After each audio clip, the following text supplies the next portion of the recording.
इस वक्त की बड़ी खबर, न्यायपालिका की गरिमा पर हमले के विरोध में लखनऊ में पैदल मार्च।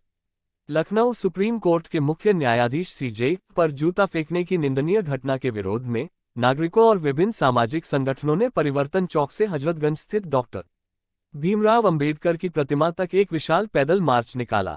प्रदर्शनकारियों ने इस कृत्य को भारतीय न्यायपालिका की गरिमा और संवैधानिक मूल्यों पर सीधा हमला बताते हुए कड़ी निंदा की और राष्ट्रपति को संबोधित एक ज्ञापन सौंपा। प्रदर्शनकारियों का नेतृत्व करते हुए संयोजक रामचंद्र पटेल ने कहा कि हाल ही में सुप्रीम कोर्ट में सुनवाई के दौरान एक वकील द्वारा मुख्य न्यायाधीश B.R. गवई पर जूता उछालने की कोशिश की गई है। यह एक मुख्य न्यायाधीश की नहीं, संविधान न्यायपालिका पर हमला है। ऐसे न्यायिक व्यवस्था में लिप्त लोग दूषित मानसिकता से ग्रसित होकर कार्य करेंगे तो संविधान और न्यायपालिका डेमोक्रेटिक व्यवस्था समाप्त हो जाएगी। इस घटना से देश भर में आक्रोश फैल गया है। इसी कड़ी में लखनऊ में बड़ी संख्या में लोग एकजुट हुए। प्रदर्शनकारियों ने हाथों में तख्तियां ले रखी थीं, जिन पर न्यायपालिका का सम्मान करो, संवैधानिक संस्थाओं पर हमला बर्दाश्त नहीं और सीजेआई पर हमले के दोषियों को सजा दो। यह मार्च दोपहर लगभग 3 बजे परिवर्तन चौक से शांतिपूर्ण ढंग से निकाले गए। इस मार्च में समाज के विभिन्न वर्गों, जिसमें वकील, सामाजिक कार्यकर्ता, छात्र और आम नागरिक हिस्सा लिया। देश की न्याय प्रणाली की स्वतंत्रता और निष्पक्षता बनाए रखने की आवश्यकता पर जोर दिया एवं हजरतगंज चौराहे पर पहुंचकर मार्च डॉक्टर भीमराव अंबेडकर जी की प्रतिमा के पास समाप्त हुआ। यहां प्रदर्शनकारियों ने एक सभा आयोजित की, जिसमें वक्ताओं ने न्यायपालिका की महत्ता और लोकतंत्र में उसकी भूमिका पर प्रकाश डाला।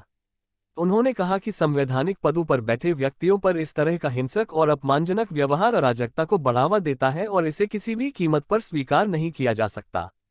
समापन पर प्रदर्शनकारियों के एक प्रतिनिधिमंडल ने राष्ट्रपति को संबोधित एक ज्ञापन जिला प्रशासन के माध्यम से सौंपा। ज्ञापन में निम्नलिखित मुख्य मांगें शामिल थीं। सुप्रीम कोर्ट के मुख्य न्यायाधीश पर किए गए हमले के मामले में निष्पक्ष और त्वरित जांच सुनिश्चित की जाए। दोषी व्यक्तियों के विरुद्ध सख्त कानूनी कार्रवाई की जाए ताकि भविष्य में ऐसी घटनाओं की पुनरावृत्ति न हो। देश की संवैधानिक संस्थाओं की सुरक्षा और गरिमा सुनिश्चित करने के लिए ठोस कदम उठाए जाएं। वक्ताओं ने इस बात पर जोर दिया कि देश के सर्वोच्च न्यायिक पद पर किया गया हमला केवल एक व्यक्ति पर हमला नहीं है, बल्कि कानून के शासन और लोकतांत्रिक सिद्धांतों पर हमला है। पत्रकार संतोष कुमार की एक होगा कि सुप्रीम कोर्ट के जज के ऊपर जूता फेंकने का काम किया गया, ये घृणीय कार्य है, ये निंदनीय कार्य है। उनके खिलाफ कठोर कार्रवाई होनी चाहिए। और इस बात को लेकर के हम लोगों ने कहा कि जो किशोर तिवारी हैं, इनके खिलाफ मुकदमा दर्ज किया जाना चाहिए। जिन्होंने संविधान और बाबा साहब अम्बेडकर का अपमान किया है, वो अनिल मिश्रा के खिलाफ कठोर कार्रवाई किया जाना चाहिए। और जो लोग इस तरीके के बाबा साहब अम्बेडकर और संविधान का अपमान कर रहे हैं, उनके खिलाफ कठोर कार्रवाई किया जाना चाहिए। हम लोगों की यही मांग है और लोकतांत्रिक संवैधानिक तरीके से हम लोग मांग कर रहे हैं और इस तरीके का हम लोग कार्य कर रहे हैं। आप लोग प्रोटेस्ट कर रहे हैं, क्या कोई अधिकारी या ज्ञापन देने के विचार में? हाँ, मैं यहाँ से चलूंगा और हजरतगंज में पहुंच करके वहाँ पर हम ज्ञापन देंगे और कार्रवाई के लिए भी मांग करेंगे और राष्ट्रपति को ज्ञापन देंगे। राष्ट्रपति जी भी ज्ञापन देंगे। जी सर, जिस तरह से देखा जाए जूता फेंकने की बड़ी साजिश रची गई है, जो प्रोटेस्ट कर रहे हैं, चाहेंगे ये प्रोटेस्ट कहाँ चल के कहाँ जाएगा?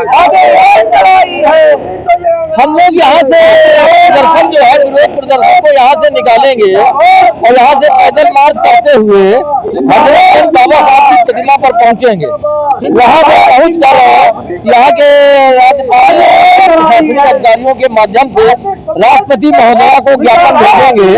माननीय सर्वोच्च न्यायालय के मुख्य न्यायाधीश B.R. गवई जी के ऊपर जो जूता फेंकने का प्रयास के विरोध में हम लोगों का ये ज्ञापन दिया जाएगा। अदालत में एक जज के साथ एक सम्मानित आदमी को जूता फेंका जा रहा है, तो आम आदमी कैसे सवाल इसी बात का है कि जो लोग जूता फेंकने वाले की उनकी जो मानसिकता है, वो भारत के संविधान में विश्वास नहीं रखने वाले हैं। भाई, भारत के संविधान में सारी व्यवस्था है। अगर आपको कोई बात नागवार लगती है या बुरी लगती है, उसके संवैधानिक तरीके हैं। संवैधानिक तरीके से आप अपनी बात रख सकते हैं। लेकिन आप कहिए कि हम संविधान को नहीं मानेंगे और संविधान को न मानते हुए जो है जो मन में आए वो करेंगे, तो ऐसा नहीं चल सकता है। भारत में जो भी चलेगा, जो भी रहेगा, जो भी कार्रवाइयां होंगी, सब संवैधानिक व्यवस्था के तहत ही होगी। तो इसीलिए हम लोग मांग कर रहे हैं कि जिस व्यक्ति ने माननीय सीजीआई पर जूता फेंका है उसके खिलाफ सख्त सख्त कठोर कार्रवाई की जाए। जिस तरह से लगातार योगी जी कहते थे कि अगर इधर कानून अगर हाथ में लोगे तो अगले चुनाव में कानून आपको छोड़ेगा नहीं, जबकि ये बहुत बड़ी घटना है। जी जी। अब ये तो सर योगी जी यहाँ उत्तर प्रदेश के बारे में बोलते हैं और ये घटना सुप्रीम कोर्ट जो देश की सर्वोच्च न्यायालय है, सुप्रीम कोर्ट है, वहां पे ये घटना घटी हुई है। तो वहां का तो संज्ञान हमारे माननीय प्रधानमंत्री जी और माननीय गृह मंत्री जी को लेना चाहिए कि सुप्रीम कोर्ट के अंदर जाकर के एक दूषित मानसिकता का व्यक्ति सुप्रीम कोर्ट के चीफ जस्टिस ऑफ इंडिया की तरफ जो है जूता फेंकता है, तो ये तो उन लोगों को संज्ञान में लेना चाहिए, संज्ञान में लेकर के उसके खिलाफ कड़ी से कड़ी कार्रवाई करनी चाहिए। Thank you.